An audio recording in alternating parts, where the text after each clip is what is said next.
안녕하겠습니다. 보수의 품격을 담은 정치 해석 김영윤 TV입니다. 한덕수 대통령 권한대행 국무총리 탄핵 소추안이 국회 문턱을 넘었습니다. 대통령에 이어서 권한대행을 맡은 총리까지 업무에서 배제되는 초유의 사태가 발생했습니다. 헌정사상 유례가 없는 일이죠. 전국 혼란의 우려 속에서도 더불어민주당은 내란 사태에 책임을 묻는 것이 국민의 명령이다 라면서 물러서지 않을 기세를 보이는데요. 이재명은 이렇게 이야기를 합니다. 12월 3일 내란은 비상계엄을 내란이다 라고 이제 집요하게 계속 쓰고 있죠. 이 내란은 아직 끝나지 않았다. 그러면서 막 곳곳에서는 블랙 요원이 아직 컴백하지 않았다 이런 식으로 지금 불안을 조성해내고 있죠. 그러면서 내란 세력의 신속한 발본색원만이 대한민국 정상화의 유일한 길이다 라고 밝혔습니다. 한덕수 권한대행의 탄핵소추안이 국회를 통과하면서 직무가 정지됐고 승계 차순위인 최상목 부총리 겸 기획재정부 장관이 대행하게 됐습니다. 만일에 이 최상목 부총리 겸 기획재정부 장관 대통령 대행을 맡으신 이분이 헌법재판관의 임명을 지연한다면 민주당이 또 권한대행의 대행까지도 탄핵할 수 있다라고 벼르고 있습니다. 이런 식이라면 대통령 권한대행의 대행에 쭉쭉쭉 간다라는 거죠. 뭐라고 이야기를 했냐면요. 조승래 수석 대변인이 만약 최 부총리가 헌법재판관을 임명하지 않으면 시기를 말씀드리진 않겠지만 지체 없이 탄핵해야 될 것이다 라고 이야기를 했습니다. 민주당 일각에서는 또 어떤 움직임이 보이냐면요. 국무위원 장관들을 한꺼번에 탄핵시켜야 된다. 지금 남아있는 장관들을 탄핵시킨다. 그래서 국무회의 자체를 무력화해야 한다라는 주장까지 나오고 있습니다. 완전 새빨간 느낌이 들죠. 이 정부를 해체하겠다라는 것이고 이게 내란이다라는 말입니다. 이런 무리수를 두고 있는 것에 아직도 민심이 작용하고 있다라는 게 참으로 놀랍고요. 주로 편향된 그쪽 지역의 사람들이 앞으로 대대손손 욕을 먹지 않을까라는 생각을 합니다. 이 모든 건 이재명이 조기 대선으로 가기 위한 수단이고 이재명이 대통령을 출마하겠다라는 겁니다. 과연 이재명이 대통령의 출마가 될까요? 안 될까요? 된다라고 생각하시는 분들은 1번, 안 된다, 죽어도 그럴 일은 없다라고 생각하시는 분은 2번을 눌러주시기 바랍니다. 사실 제가 보기에는 안 되니까 더 안달이 나서 지랄 발광을 하는 것이 아닐까라는 생각을 합니다. 영상 시작하겠습니다. 구독과 좋아요 버튼 꼭 눌러주시고요. 끝까지 시청 부탁드리겠습니다. 멤버십으로 후원해주시고 또 후원으로 응원해주시는 모든 분들께 감사 인사드리겠습니다. 자, 이재명이 이렇게 안달이 난 건 안 되는 판이라는 걸 알기 때문에 되게끔 만들기 위해서 개 발광을 털고 있는 것이 아닐까. 불가능하니까 더 안달이 난다라는 것. 그리고 지금 이게 국내 상황뿐만 아니라 국제적인 지금 시선이 이재명에게 몰려 있다라는 것도 이재명이 굉장히 압박을 받는 것 중에 하나다. 그래서 민주당은 급하다. 이재명도 급하다. 죽을 똥 살 똥 지금 이 판을 뒤집지 않으면 다 죽는 게임이다라는 걸 알기 때문에 이런 발악을 하는 겁니다. 외곽 세력이죠. 촛불 행동. 이게 2022년 3월 대선이 끝나자마자 취임식이 5월이었는데 끝나자마자 지금 윤석열 대통령 탄핵을 주장하면서 촛불 집회를 시작했습니다. 그래서 이런 광기 집단들이 결국은 사고를 칠 것이다 라고 생각을 했었는데요. 2년 반 내내 윤석열 대통령 끌어내리기 위해서 골몰을 해온 겁니다. 잘 생각해보면요. 이들의 국가 간 그리고 반국가적인 행위 자체를 연속적으로 2년 가까이 할 수 있었던 건 후원 세력이 있었기 때문입니다. 금전적인 지원 그리고 인적, 물적 지원 그 배후 세력이 누굴까에 대한 고민을 했을 때 저는 1번 이재명, 2번 찌재명 그 둘 중에 하나라고 생각을 하는데요. 저는 이재명이라고 단언할 수 있습니다. 이재명 최측근이다라고 지금 불리고 있는 김민석 수석 최고위원, 그 행님이 지금 이 촛불 행동을 움직이고 있는 핵심입니다. 김민웅이라고 하죠. 머리 허해가지고 약간 빨간 느낌 납니다. 지금도 윤석열 대통령에 대해서 탄핵 찬성 집회를 이끄는 것도 이 세력이다라고 봐야 되겠죠. 제가 좀 무서운 거 하나 띄울 건데요. 이재명이 총리에 의해 내란이 연장되고 있다. 한덕수가 퇴진해야 된다. 긴급한 우리의 행동이 필요하다라면서 본인이 이재명이 공지를 했습니다. 댓글 공유 이런 걸 보면 크게 뭐 효과가 막 전체적인 것보다는 그사세 정도로 보이는데요.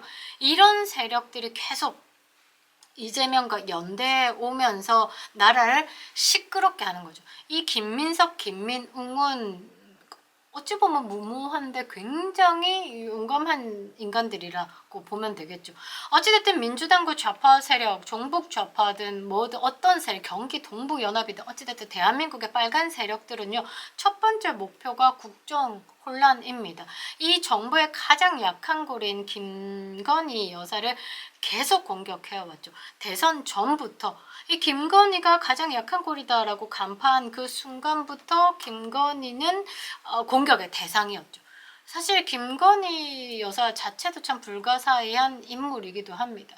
이런 공격의 대상이 되고 있는 상황에서도 논란이 되는 목사와 디올배 이런 꾸준히 계속 반복되는 논란을 생산해내는 또 인물이기도 했죠.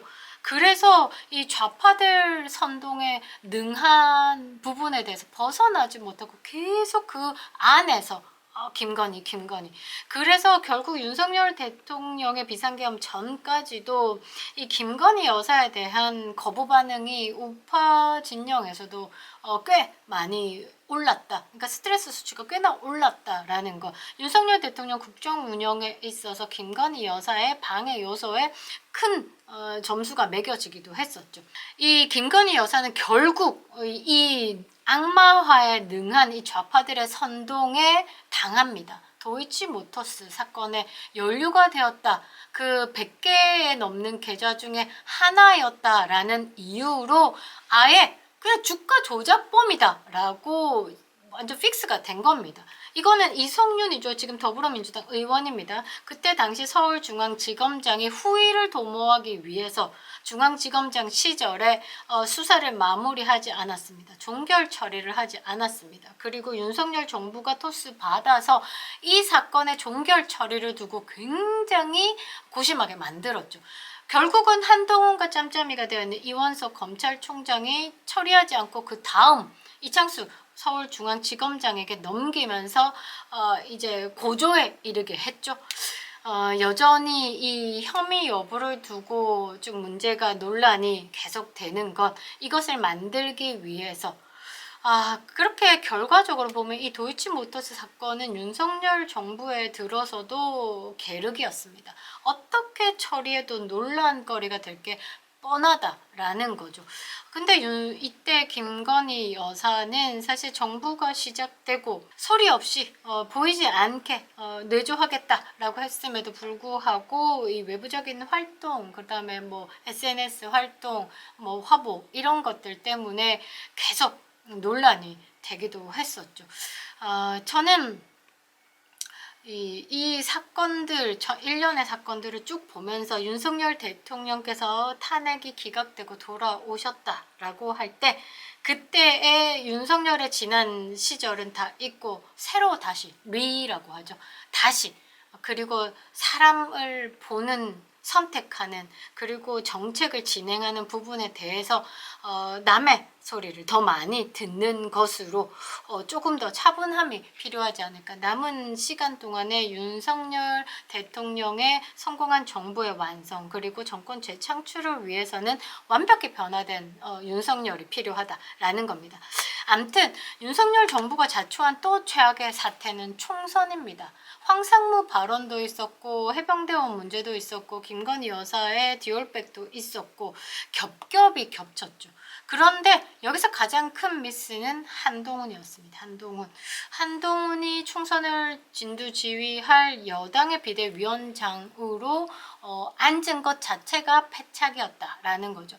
선거는 고사하고 정치를 아예 모르는 한동훈입니다. 천방지축으로 날뛰었다라고 볼 수 있죠. 동료 시민 여러분, 뜬금없는 호칭으로 대한민국 국민들 그리고 보수 유권자들에게 전 뭐지? 신선하긴 한데 도대체 보수의 색을 가진 사람인가? 라는 의문을 주기도 했죠.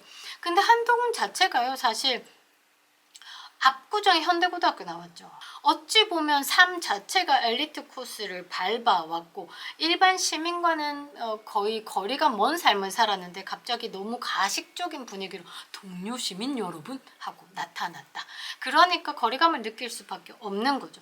그리고 태생적으로 보수 정당의 비대위원, 그 당대표가 맞지 않은 게 박근혜 전 대통령에 대한 탄핵, 그때 수사를 담당했던 핵심 수사 당사자입니다. 그리고 30년의 구형을 한 검사이기도 하죠. 그리고 문재인 정부 시절 이 수사를 했던 그 시절이 나의 화양연화 시절이었다. 민주당 의원들이 나에 대해서 한동훈에 대해서 많은 오해를 하고 있는 것 같은데 저는 변한 게 없다라고 이야기를 했습니다. 그런 검사가 5년 후에 덜렁 갑자기 그 정부 보수 정당의 비대위원장이 됐다라는 건 물론 윤석열 대통령의 작품이죠, 작품. 이 개혁 보수 그러면서 막 동료 시민 이야기했지만 어찌됐든 한동훈은 강남 좌파입니다. 좌파도 우파도 아니고 그냥 뭐 정치적 오름을 이야기하는 그냥 가짜ным 정도. 이런 사람이 우파 정당에 속해 있으면서 자칭 개혁 보수니 중도를 끌어안느니 하는 헛소리를 해줘. 이준석도 마찬가지입니다. 평생 서민인 적이 없었던 인간들이 서민인 척하면서 이런 정치를 하면 이제 이준석 같은 꼴이 날 수밖에 없는 거죠. 필연적인 사건입니다. 서민의 언어를 아예 모르는 게 그럴듯하게 포장하면서 서민파리를 하고 있으니 부작용이 나올 수밖에 없죠. 어찌됐든 이재명은 지금 급한 겁니다. 이재명이 사실 제일 급한 사람이다 라고 봐야 되겠죠. 사법 리스크가 목전에 들어 닥쳤습니다. 조금 있으면 정치 생명 나가리죠. 스스로 절감하고 있을 겁니다. 그래서 어떤 내용도 나오냐면요. 이재명이 그 잘 써왔던 수법, 누군가 주변인의 죽음, 그것으로 사건을 환기시켜 보려고 한다. 이런 내용까지, 그러니까 극단적인 내용까지 나온다라는 거죠. 지금까지 이재명이 했던 것들을 보면 윤석열 정부 압박하고 MBC 사수를 위해서 방통위, 김홍일, 이진숙 막 무력화하고 지금까지 오면서 특활비 예산 전액 삭감하고 감사원장 탄핵하고 이창수 서울중앙지검장 검사 탄핵하고 윤석열 정부를 박살내려고 압박을 했죠. 그래서 윤석열 대통령이 어쩔 수 없이 비상계엄이라는 통치권을 꺼냈는데 이게 탄핵의 빌미를 찾지 못하던 이재명에게는 결정적인 명분에 대한 제공 그리고 탄핵 소추. 이재명은 탄핵을 이끌어냈고 윤석열 대통령은 아마 플랜이 탄핵으로 가서 헌재 기각으로 다시 돌아와서 한 번에 숙청하겠다, 부정선거 밝히겠다, 뭐 이런 플랜으로 가고 있는 것 같습니다. 아직 사실 결론이 나지 않았죠. 탄핵이 기각됐다, 다시 돌아온다 라고 했을 때는 이짝 진영은 박살이 나는 게임입니다. 그리고 우리 국민들이 알고 싶어하는 부정선거에 대해서 낱낱이 밝혀질 것이고 윤석열 정부가 남은 시간 동안 부족하다라고 생각한 국민들은 정권 재창출에 힘을 실어다 줄 겁니다. 다시 돌아온 윤석열은 그 전에 미스됐던 상황들, 놓쳤던 상황들, 보지 못했던 것들 많이 담고 남은 시간 동안 탄탄히 가고 탄탄한 다음 정부를 위해서 보탬이 될 것이고 만일에 헌재에서 이게 인용이 됐다.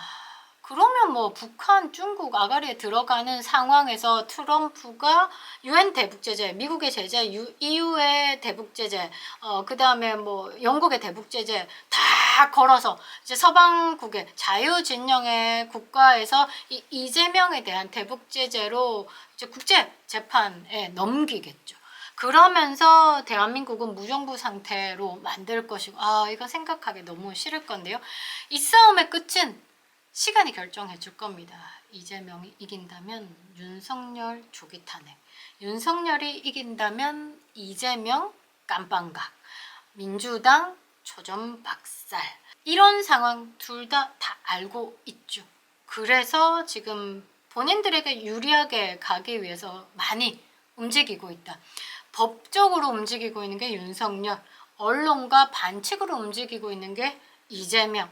항상 시간이 좀 걸릴 뿐 정의가 승리를 해왔던 뭐 역사로 봤을 때 윤석열의 승일 것이라고 보고는 있습니다.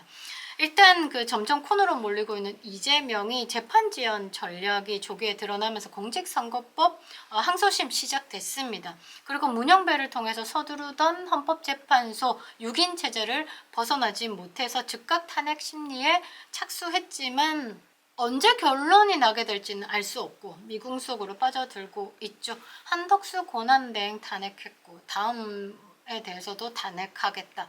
계속 탄핵하겠다. 그러나 이 한덕수 국무총리의 탄핵 카드는 사실 무용지물이었죠. 일단 이재명이 집권을 포기하고 사생결단 폭동과 소요도 불사하고 있다. 폭력적인 행동을 가하고 있다. 더 쪼그라들고 있다라는 지적을 아니할 수 없습니다. 민주당이고 이재명이고 급해서 헛발질할 공산이 크죠. 다음에는 어떤 선동을 또 해댈지 끔찍한 이재명인데요. 결국은 이쪽 승이 될 것이다. 우리 대한민국이 한 번은 겪어야 할 그런 상황을 지금 겪고 있는 것이 아닐까 싶습니다. 이걸 덮어놨다가 다음 더 무력해진 상황에서 이런 빌런을 맞닥뜨린다면 이겨낼 수 없었을 수도 있다. 지금 이제 윤석열이라는 맷집 강한 사람이 그리고 전 세계 흐름 자체가 보수주의로 회귀하고 있고 미국이 트럼프 이기를 맞이하고 있고 이렇게 잘 맞물려져 있는 타이밍 절묘한 때 이 이재명이라는 빌런을 대상으로 계엄, 탄핵, 전국의 혼란 다행일 수도 있겠다라는 생각을 합니다. 그래서 윤석열 대통령 탄핵이 기각되고 돌아와서 반드시 부정선거에 대해서 밝혀야 됩니다. 국민적인 공감을 사고 난 다음에 이 윤석열이 가졌던 그 비호감을 그동안 힘들었던 사정에 대해서 진정성 있게 국민들께 알리면서 이 부정선거로 인한 부정의 세력들이 대한민국을 부정하기 위해서 이만큼 저만큼 이래왔고 저래왔고 악마화시켜왔다라는 것을 소상히 밝혀야 됩니다. 그 다음 국민들은 지지한다라는 거죠. 그리고 희한하게도 미국 전 세계가 윤석열을 응원한다라는 것. 자유진영에서 이 대한민국의 핵심적인 역할이 그만큼 중요하다. 거기에 보수 정당의 대통령이 와야 한다라는 믿음이 있고 그것에 대한 지킴이 있기 때문에 지금 현재 그리고 버티고 있다라고 봅니다. 우매한 국민들에게는 기대를 접어야 될 것 같고요. 지각이 좀 깨어있고 그나마 상식적인 생각을 하는 우리가 이 흐름 자체를 키워서 이겨내야 된다라는 겁니다. 그립다 윤석열 잘 될 겁니다. 좋은 주말 보내시기 바랍니다. 김영현 TV였습니다.